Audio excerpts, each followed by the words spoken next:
आज के क्लास में जो हम डिस्कस करेंगे बैंकिंग ऑफ रोड या बैंकिंग ऑफ ट्रैक।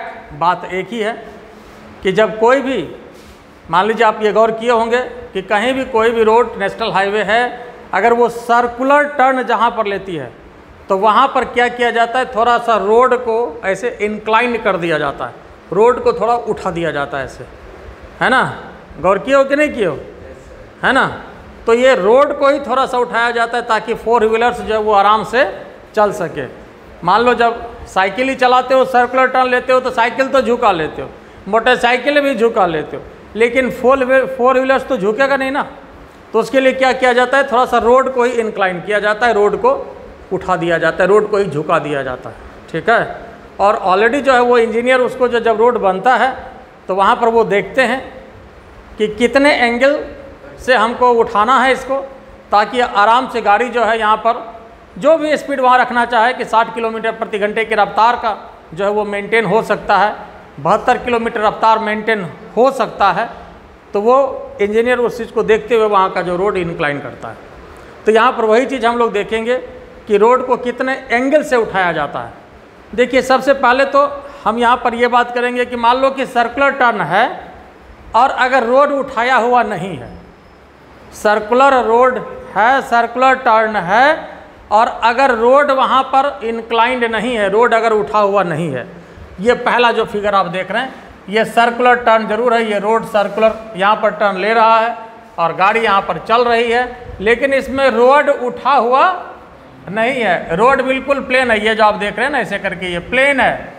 तो जब प्लेन रोड है तो होता क्या है, जैसे एमजी जो है वो नीचे की तरफ लगेगा, एमजी किधर लगेगा, नीचे की तरफ। ये देखिए एमजी नीचे लग रहा है, और ऊपर की तरफ क्या होता है, नॉर्मल रिएक्शन। नॉर्मल रिएक्शन या इसको नॉर्मल फोर्स भी कहा जाता है, ऊपर की तरफ नॉर्मल रिएक्शन। और नॉर्मल रिएक्शन हमेशा ही किसके लगता है, प्लेन के परपेंडिकुलर लगेगा। Normal reaction acts always perpendicular to the plane. Normal reaction हमेशा ही प्लेन के परपेंडिकुलर लगता है। नॉर्मल रिएक्शन हमेशा क्या होता है, प्लेन के परपेंडिकुलर लगता है। प्लेन के परपेंडिकुलर ये नहीं समझना है कि एमजी के अपोजिट लगता है, ये नहीं याद रखना। यहाँ संजोग की बात है कि एमजी के अपोजिट है, लेकिन इधर देखिएगा तो एमजी कॉस थीटा के अपोजिट गया है, तो ये नहीं समझना कि एमजी के अपोजिट है, प्लेन के परपेंडिकुलर लगता है। नॉर्मल रिएक्शन हमेशा ही प्लेन के परपेंडिकुलर लगता है। Normal reaction acts always perpendicular to the plane, plane के परपेंडिकुलर लगता है। आई बात समझ में, नॉर्मल रिएक्शन हमेशा प्लेन के परपेंडिकुलर लगता है। तो यहाँ पर ये प्लेन के परपेंडिकुलर, यहाँ पर ये नॉर्मल रिएक्शन है। ये बात समझ गए। अब यहाँ देखिए इधर जो है ये आपका सेंट्रीफ्यूगल फोर्स है mv² upon r, mv² upon r। तो अब यहाँ ये जो फोर्स लग रहा है तो इसको बचाने वाला अब इधर कोई है क्या, नहीं है। इसको बचाने वाला अब इधर कोई है, इधर जो यहाँ पर अब ये सेंट्रीफ्यूगल फोर्स किधर लगता है, बाहर की तरफ लगेगा। इसको ऑफ कर दो। तो यहाँ जो है mv² अपॉन r जो इधर लग रहा है, इसको देखो तो इधर जो फोर्स लगेगा सेंट्रीफ्यूगल फोर्स, इसको बचाने वाला इधर कोई फोर्स है क्या, इधर कोई फोर्स बचाने वाला इसको नहीं है। इसलिए क्या होगा कि अगर रोड आपका इंक्लाइंड नहीं है, रोड इंक्लाइंड नहीं है, तो इधर जो फोर्स लग रहा है इसको बचाने वाला कोई नहीं है। तो क्या होगा, गाड़ी सीधा फेंका जाएगा। ये फोर्स की वजह से सेंट्रीफ्यूगल फोर्स बाहर लगेगा और इसके वजह से गाड़ी जो है फेंका जाएगा। बात समझ रहे हो। तो इसके वजह से अब यहाँ क्या किया जाता है, रोड को ही थोड़ा सा इंक्लाइंड किया जाता है। ये हॉरिजॉन्टल जब रोड था तो ये हमने देखा कि सेंट्रीफ्यूगल फोर्स इधर लग रहा है, और सेंट्रीफ्यूगल फोर्स हमेशा ही किधर लगता है, सेंटर से बाहर की तरफ। याद रखना है, सेंट्रीफ्यूगल फोर्स हमेशा किधर लगता है, सेंटर से बाहर। किधर लगता है, किधर लगता है, अवे फ्रॉम, किधर लगता है, अवे फ्रॉम। जोर से बोलो यार, किधर लगता है, अवे फ्रॉम सेंटर। किधर लगता है, याद रखना, सेंट्रीफ्यूगल अवे फ्रॉम सेंटर और centripetal towards the centre, centripetal towards the centre, centrifugal away from centre. ठीक है। तो अब इधर जो ये लगेगा तो इसको बचाने वाला जो है कोई नहीं मिलता है। तो अब यहाँ देखिए इसमें होता क्या है, देखो सेंट्रीपिटल फोर्स जो है ये इस बॉडी पर नहीं लगता, ये अगर स्ट्रिंग होता है तो स्ट्रिंग के थ्रू सेंटर पे लगता है, इस पर प्रैक्टिकल तौर पर सेंट्रीफ्यूगल फोर्स लगता है mv²/r। ठीक है, अब यहाँ पर देखिए जब यहाँ पर रोड अब इंक्लाइन है, अब देखो ये प्लेन रोड था, ये आप देख रहे हो ये प्लेन रोड है। ठीक है, अब यहाँ पर क्या हो गया कि यही यहाँ रोड जो है ये अब इंक्लाइन हो गया। ठीक है, रोड इंक्लाइन हो गया, तब यहाँ पर देखिए कौन कौन सा फोर्स लगेगा। यहाँ पर देखो mg नीचे लगेगा ही, mg नीचे लग ही रहा है, और आपको पता है ये एंगल थीटा होता है तो ये एंगल क्या होगा, थीटा होगा। ये एंगल थीटा होगा तो ये एंगल थीटा होगा, और अगर ये थीटा हो गया तो इधर कितना लगेगा, mg cos थीटा होगा, और इधर कितना होगा mg sin थीटा। mg इधर लग रहा है, इधर mg लग रहा है तो इधर mg cos थीटा हो गया, और इधर mg sin थीटा। बात समझ रहे हो ना। अब यहाँ पर देखिए नॉर्मल रिएक्शन किधर लगेगा, प्लेन के परपेंडिकुलर। यह जो आप प्लेन देख रहे हैं दिस प्लेन, यह जो आपका प्लेन है इंक्लाइंड, अब हो ये रोड इंक्लाइंड हो चुका है, रोड को उठा दिया गया है। ठीक है, रोड को उठा दिया गया है, तो यहाँ पर नॉर्मल रिएक्शन जो इसके प्लेन के परपेंडिकुलर लगेगा। ठीक है, अब यहाँ देखो सेंट्रीफ्यूगल फोर्स किधर लगेगा, ये पॉइंट ऑफ कंफ्यूजन है कि सेंट्रीफ्यूगल फोर्स किधर लगेगा। तो सेंट्रीफ्यूगल फोर्स जो है यहाँ पर ये इस तरफ लगेगा, सेंट्रीफ्यूगल फोर्स यहाँ पर इधर लगेगा mv²/r। ठीक है, इस तरफ लगेगा। आप मन में हो सकता है यहाँ पर कि सेंटर यहाँ है, सेंटर से बाहर इधर लगना चाहिए mv²/r को। तो आप ये देखिए इसीलिए ये फिगर बनाए हैं कि जहाँ यहाँ पर क्या सिचुएशन है, इधर सेंट्रीफ्यूगल फोर्स यहाँ किधर लग रहा है, इधर लग रहा है। ये जब हॉरिजेंटल रोड था तो सेंट्रीफ्यूगल फोर्स इधर लग रहा है, और ये बताओ रोड को इंक्लाइन कर दिया गया, जगह वही है, जगह नहीं बदला गया। ध्यान रहे, अगर मान लीजिए ये रोड ऐसे था, गाड़ी चल रही थी, ठीक है, अब जगह यही है, यहाँ पर जो है खाली अब इसको उठा दिया गया। तो ये बताओ सेंटर बदला क्या, सेंटर वही है, पहले जो सेंटर था सेंटर वही है, पहले ऐसे रोड था, अब रोड को थोड़ा उठा दिया गया। सेंटर बदला क्या, सेंटर तो ये था यहाँ पर, अभी भी सेंटर वही है, सेंटर नहीं बदला। तो इसलिए सेंट्रीफ्यूगल फोर्स का डायरेक्शन जो हॉरिजेंटल रोड में यहाँ पर है वही डायरेक्शन इंक्लाइन रोड पर भी होगा, सेंटर नहीं बदला। ठीक है, सेंटर का जो लाइन वो सेम है, इस वजह से यहाँ पर जो डायरेक्शन सेंट्रीफ्यूगल फोर्स का है वही डायरेक्शन सेंट्रीफ्यूगल फोर्स का यहाँ भी होगा। हाँ, ये कन्फ्यूजन हो सकता है कि यहाँ भी सेंटर से ऐसे करके बाहर निकाल देंगे, तो एक्चुअली फिगर ये 3D है ना, 3D फिगर है, 3 डायमेंशनल फिगर है। ये रोड आपका उठाया हुआ है, ये आप यहाँ जो देख रहे हैं यहाँ है ही नहीं, ये आपका यहीं पर उठाया गया। जैसे ये देखिए ये रोड ऐसे है ना, प्लेन रोड है, यहीं पर इसको उठाया गया, तो सेंटर वही रहेगा। आई बात समझ में, ये पॉइंट ऑफ कन्फ्यूजन है, तो ये इसलिए इसको ध्यान में रखना है mv²/r इधर। अब जब mv²/r इधर हो गया और ये एंगल थीटा है, तो इधर कितना हो जाएगा, थीटा के तरफ कंपोनेंट हम लोग क्या लेते हैं, mv²/r cos थीटा। थीटा के तरफ कॉस लेते हैं, क्या लेते हैं, थीटा के तरफ इधर कॉस लेते हैं, और इधर कंपोनेंट क्या बन गया, देखो जब इधर कॉस ले लिए तो इधर क्या बनेगा, यहाँ पर देखो इधर कॉस हो गया तो इधर क्या बनेगा, साइन। तो mv² का 2 कंपोनेंट, mv²/r cos थीटा, और इधर कितना हो जाएगा mv²/r sin थीटा। आई बात समझ में। तो यहाँ पर इसका देखो अब 2 फोर्स लग रहा है, एक तो mg cos थीटा लग रहा है और दूसरा mv²/r sin थीटा लग रहा है। बोलो बात समझ में आया, ठीक है। और यहाँ पर ये mg अब अपने जगह पर है, फिर से एक बार देख लीजिए, एक बार डायग्राम फिर समझिए। mg इधर, mg का 2 कंपोनेंट, mg cos थीटा इधर, mg sin थीटा इधर, सेंट्रीफ्यूगल फोर्स इधर, इसका 2 कंपोनेंट, mv²/r cos थीटा इधर, mv²/r sin थीटा इधर। ठीक है, बात समझ गए। और नॉर्मल रिएक्शन तो हमेशा ही क्या लगता है, प्लेन के परपेंडिकुलर लगता है। नॉर्मल रिएक्शन हमेशा ही प्लेन के परपेंडिकुलर लगता है, नॉर्मल रिएक्शन हमेशा ही प्लेन के परपेंडिकुलर लगता है। अब इसमें देखिए जिसका जिसका हम लोग कंपोनेंट ले चुके हैं, जैसे कोई भी वेक्टर है उसका जब 2 टुकड़ा हम कर लेते हैं, इसी पेन का 2 टुकड़ा मान लो कर लें, करें देगा फिर तुम्हारा ससुर, है ना, तो करेंगे तो फिर लेंगे तुम ही से ना, बात समझ गए ना, देगा बोले तोड़ देते हैं तो। अच्छा चलो देखो, तो यहाँ पर जो है मान लो इसका 2 टुकड़ा हम कर दें, ठीक है, 2 टुकड़ा नहीं पड़ेगा तो उम्मीदें छोड़ दो, ससुरो होगा, बाबू से काम चलाना पड़ेगा। बात समझ गया ना? ये सही बोल रहा हूँ, रिकॉर्ड हम बोल रहे हैं, ठीक है, इसलिए ध्यान रखना है। समझा कि नहीं, है ना आयुष? समझा ना? तो सब दिन ठेपिया लगा के काम चलाना पड़ेगा।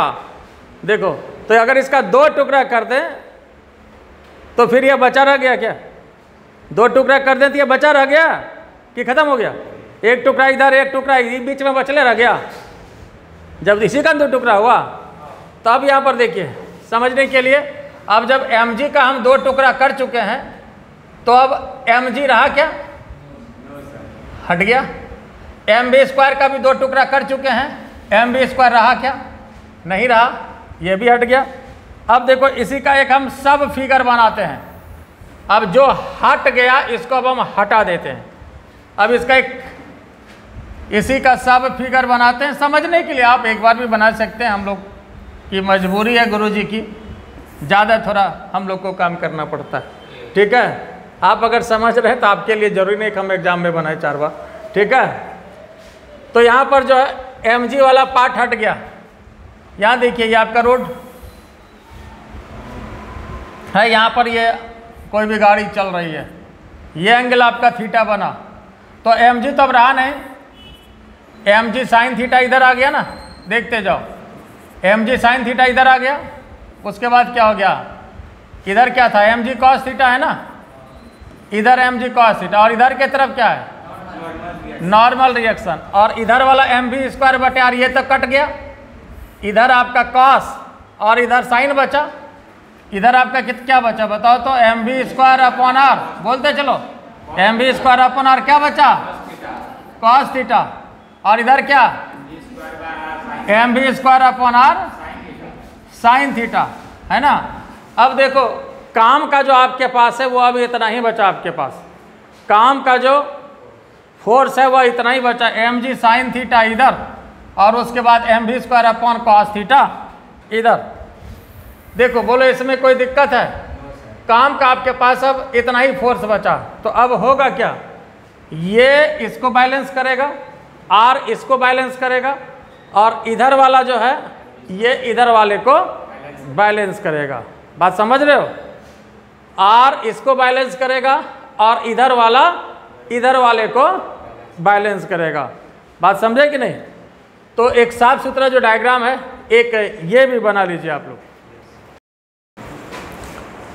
तो यहाँ पर जो काम का जो फोर्स बचा आपके पास, नीचे की तरफ mg cos theta plus mv² upon r sine theta, और ये किसको बैलेंस करेगा?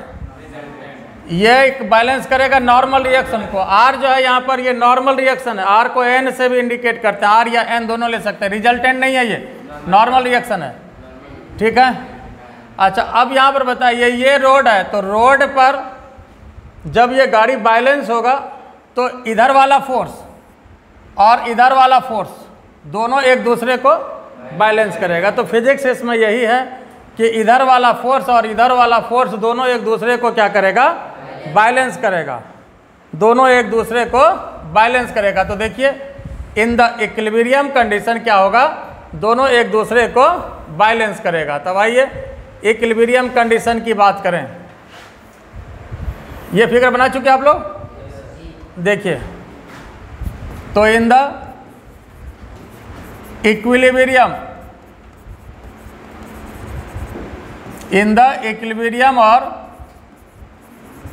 बैलेंसिंग कंडीशन,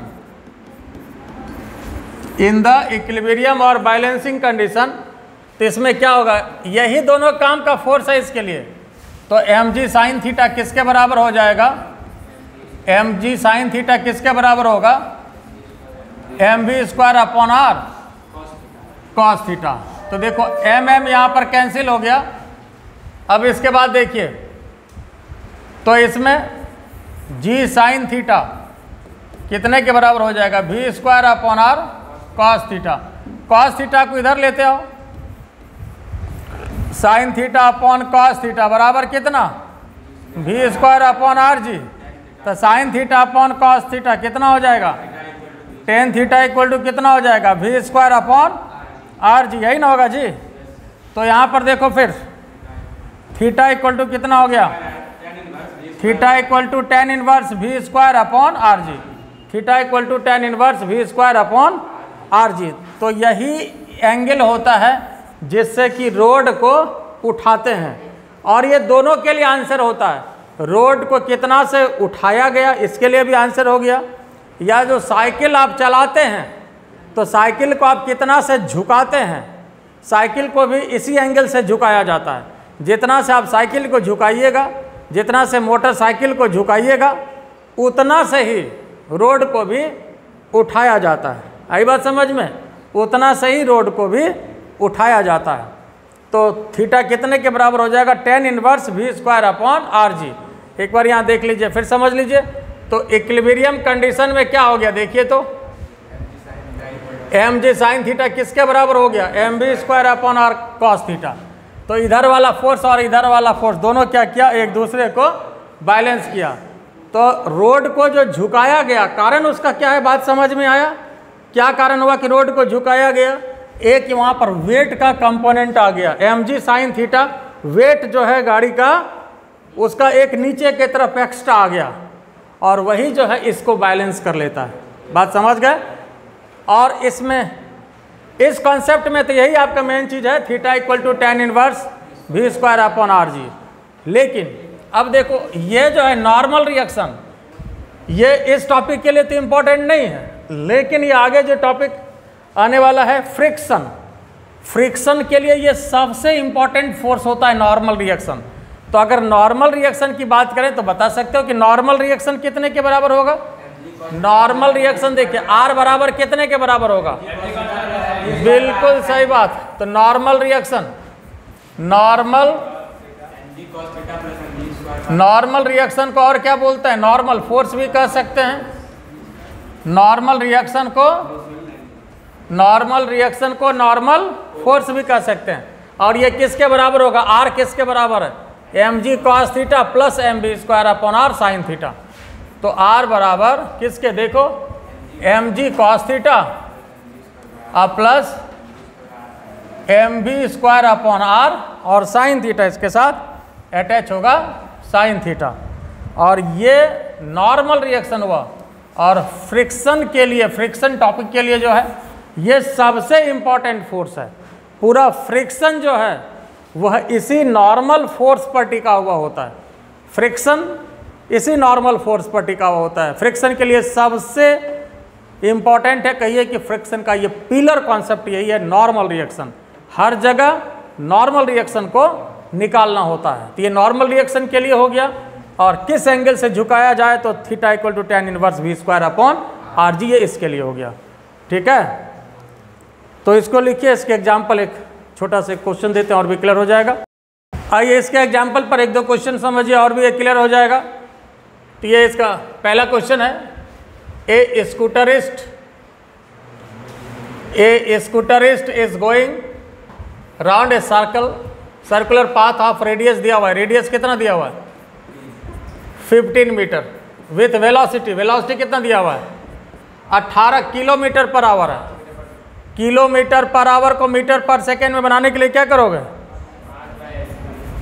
क्या करना है, 5/18 से गुना कर दीजिए, है ना, यही ना करते हैं। किलोमीटर पर आवर को मीटर पर सेकेंड में बनाने के लिए क्या करते हैं, 5/18 से गुना करते हैं। तो कितना हो गया, ये 5 मीटर पर सेकेंड हो गया। क्योंकि आपको जो वैल्यू रखना है वो SI में रखना है, किलोमीटर पर आवर कोई यूनिट नहीं है ना। किलोमीटर पर आवर किसी भी सिस्टम में नहीं है, तो उसको आपको क्या करना पड़ेगा, मीटर पर सेकेंड में कन्वर्ट करना पड़ेगा। क्या करना पड़ेगा, मीटर पर सेकेंड में कन्वर्ट करना पड़ेगा। ठीक है, तो मीटर पर सेकेंड में ये कन्वर्ट आपका हो गया। बात समझ में आया कि नहीं आया, ये क्लियर हुआ। अब यहाँ पर देखिए फिर, तो 5 मीटर पर सेकेंड का यहाँ पर ये वेलोसिटी हो गया।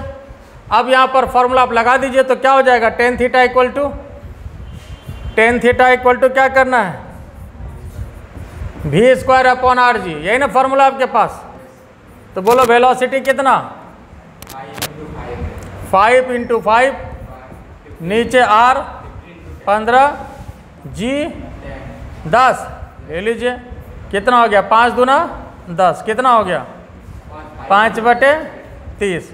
तो 1/6 तो tan थीटा कितने के बराबर आ गया 1/6। तो थीटा बराबर कितना हो गया tan inverse 1/6। Theta equal to tan inverse 1/6। तो ये इसके लिए आंसर हो गया। क्या बोलो इसमें कोई दिक्कत है? ये बात समझ में आया? तो ऑप्शन भी आपके पास दिया ही हुआ है, तो इसके लिए यहाँ पर आपके पास सेकंड ऑप्शन सही होगा, tan इनवर्स 1/6। बोलो कोई दिक्कत इसमें? फिर देखिए इसमें जो नेक्स्ट क्वेश्चन आपके पास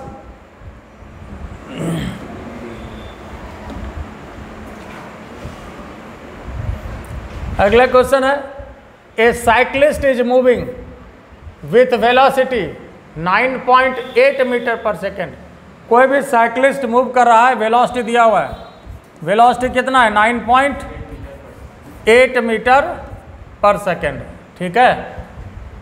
मूव्स अराउंड ए सर्कल, ये circular path of radius, radius भी आपको दिया हुआ है कितना 9.8 metre. At what angle he should bent himself, किस एंगल से वो अपने आप को बेंट करे।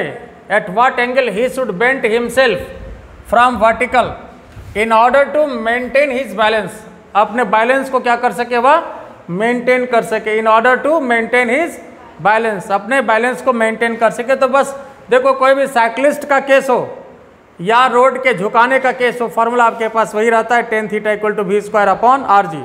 जितने से रोड झुकाया जाता है उतने से ही साइक्लिस्ट भी झुका, वर्टिकल के साथ उतना ही एंगल वह भी बनाया। अगर इन सिंपल रोड रहता, हॉरिजॉन्टल रोड रहता, मान लो ऐसे, साइक्लिस्ट भी सीधा ऐसे रहता। रोड जितना झुका अपने भी झुका, तो वर्टिकल के साथ कितना झुका, जितना रोड उठा उतना झुका, सीधी बात। जितना रोड उठा उतना ही झुका, सेम सिचुएशन होगा। तो फिर यहाँ पर लगा दीजिए tan theta equal to v²/rg। बोलो जी वेलोसिटी कितना 9.8, रेडियस 9.8 और g तो 9.8 होता ही है।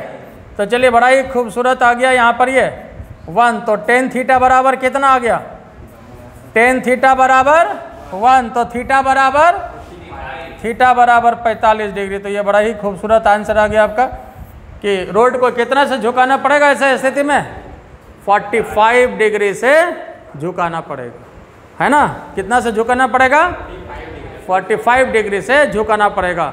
तो वैसे इस स्थिति में जो है ये आपका 10 मीटर पर सेकेंड, 9.8 लगभग मान के चलो 10 मीटर पर सेकेंड, है ना। 10 मीटर पर सेकेंड का अगर स्पीड मेंटेन करना है तो किलोमीटर पर आवर में कितना हो गया, उल्टा कर दो 18/5 कर दो, है ना। 10 था ना जी, उल्टा कर दो 18/5, उल्टा कर दो 5 दूना 10, 18 दूना 36 किलोमीटर प्रति घंटा के स्पीड से आराम से चलेगा, उसमें कोई दिक्कत नहीं है। आई बात समझ में? ये बात अब क्लियर हुआ? तो उम्मीद है ये कॉन्सेप्ट क्लियर हो गया होगा, है ना। बैंकिंग ऑफ रोड या इंक्लिनेशन ऑफ साइक्लिस्ट या इंक्लिनेशन ऑफ स्कूटरिस्ट या मोटरसाइकिलिस्ट जो कहिए फ्रॉम द वर्टिकल, सबके लिए आप बात theta equal to tan inverse v²/rg समझ गए। तो चलिए ठीक है, आज इतना ही। मैं हूँ RK जय सर, हमारा channel innovation academy. Thank you.